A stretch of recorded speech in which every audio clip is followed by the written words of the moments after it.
हमारे साथ बातचीत के लिए मौजूद है केंद्रीय सहकारिता राज्य मंत्री वीएल वर्मा जी। सर, अगर बात करें तो उत्तर प्रदेश में जिस तरीके से बिजली का संकट है, कल केंद्र सरकार ने भी आदेश दिया है कि अबाध रूप से कोयले की आपूर्ति हो जिससे कि बिजली संकट दूर हो।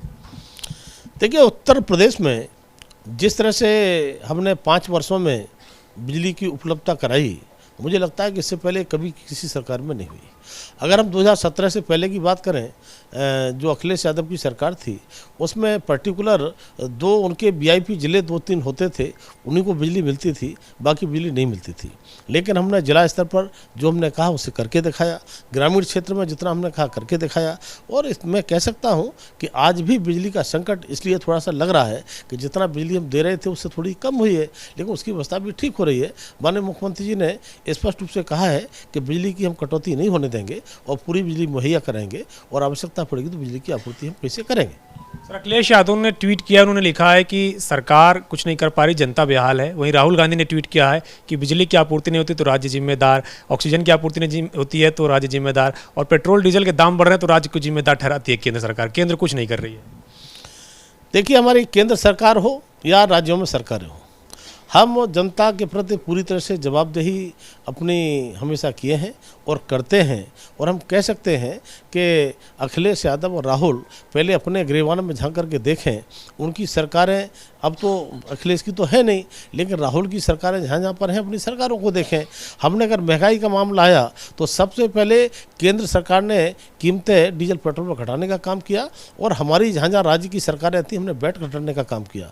लेकिन बाकी की सरकारों ने अभी तक वैट तक नहीं घटाया है। और माननीय प्रधानमंत्री जी ने कहा है कि उनको वैट घटाना चाहिए, कीमतें कम करना चाहिए। और इसी प्रकार से अगर बिजली की हम बात कहें तो बिजली उत्तर प्रदेश की सरकार में पिछले 5 वर्षों में जिस तरह से बिजली हमने दी है, किसान हो चाहे व्यापारी हो, चाहे शहर के लोग हों चाहे देहात के लोग हों, हमने पूरी तरह से उनको संतुष्ट करने का काम किया है। और माननीय मुख्यमंत्री जी ने अभी 2 दिन पहले ही कहा है कि हम उत्तर प्रदेश में बिजली कटौती नहीं होने देंगे, आवश्यकता पड़ेगी तो बिजली हम कहीं से भी आपूर्ति करेंगे। सर, एक सवाल और है कि उत्तर प्रदेश के धार्मिक स्थानों से लाउड स्पीकर हटाने का काम किया जा रहा है। कई सारे धार्मिक संगठन इसका विरोध भी कर रहे हैं। तकरीबन 11,000 लाउड स्पीकर अब तक हटाया जा चुका है। मैं माननीय उत्तर प्रदेश सरकार के मुख्यमंत्री योगी आदित्यनाथ जी को बधाई देना चाहता हूं।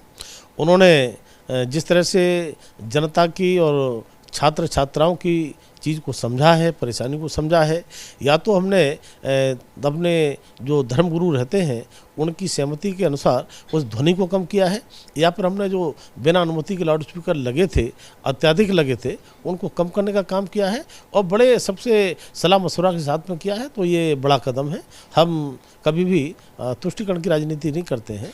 अगर हमने हटाए हैं तो सबसे मिल करके और सही तरीके से हटाए। कुछ मुस्लिम नेता हैं, वो कह रहे हैं कि मुसलमानों के खिलाफ एक साजिश भी है, मुसलमानों को परेशान भी किया जा रहा है। देखिए, माननीय प्रधानमंत्री मोदी जी कहते हैं सबका साथ, सबका विकास और सबका विश्वास और सबका प्रयास, और हमने उसको चरितार्थ करके दिखाया है। और ये मूल मंत्र माननीय प्रधानमंत्री का जो है उस पर आप देख सकते हैं, हमारी केंद्र सरकार की योजनाएं हों चाहे प्रदेश सरकार की योजनाएं हों, हमने बिना किसी भेदभाव के सबको देने का काम किया है। हमने जाति नहीं देखी, हमने धर्म नहीं देखी, हमने कौन किस पार्टी का ये नहीं देखा, हमने सबको देने का काम किया है। इसलिए इस प्रकार की बात कहना मुझे लगता है कि निराधार है, तथ्यहीन है। और हम सबको बराबर और सबका साथ सबका विकास का जो मंत्र है उसको फॉलो करते हैं। सर, एक आखिरी सवाल है शिवपाल सिंह यादव को लेकर के। कल अखिलेश यादव ने कहा है कि वो बीजेपी के संपर्क में है, वो बीजेपी चले जाएं। वहीं शिवपाल यादव ने कहा मैं समाजवादी पार्टी के विधायक हूँ, पहले अखिलेश मुझे निष्कासित करे। वैसे तो ये परिवार का मैटर है, मुझे ज़्यादा नहीं बोलना चाहिए, लेकिन मैं कह सकता हूँ कि अखिलेश यादव 2022 का चुनाव हारने के बाद बौखला गए हैं। वो पता नहीं कब कौन सा बयान किस प्रकार का देते हैं, और वो अपने पार्टी को भी नहीं संभाल पा रहे हैं और अपने परिवार को भी नहीं संभाल पा रहे हैं। और सही कह रहे हैं जो है शिवपाल यादव जी, अगर उनको लगता है तो पार्टी से निकाल दें। और मुझे लगता है कि शिवपाल यादव के जिस तरह से बयान आ रहे हैं उससे समाजवादी पार्टी को बहुत बड़ा नुकसान होने वाला है। शुक्रिया हमसे बातचीत करने के लिए केंद्रीय सहकारिता राज्य मंत्री वीएल वर्मा जी, जिनका कहना है कि अखिलेश यादव ना तो पार्टी संभाल पा रहे हैं ना परिवार संभाल पा रहे हैं, और शिवपाल यादव जिस तरीके से बयान आ रहे हैं उससे समाजवादी पार्टी को नुकसान होगा। सुनील पांडे के साथ अविनाश तिवारी, एबीपी गंगा, दिल्ली।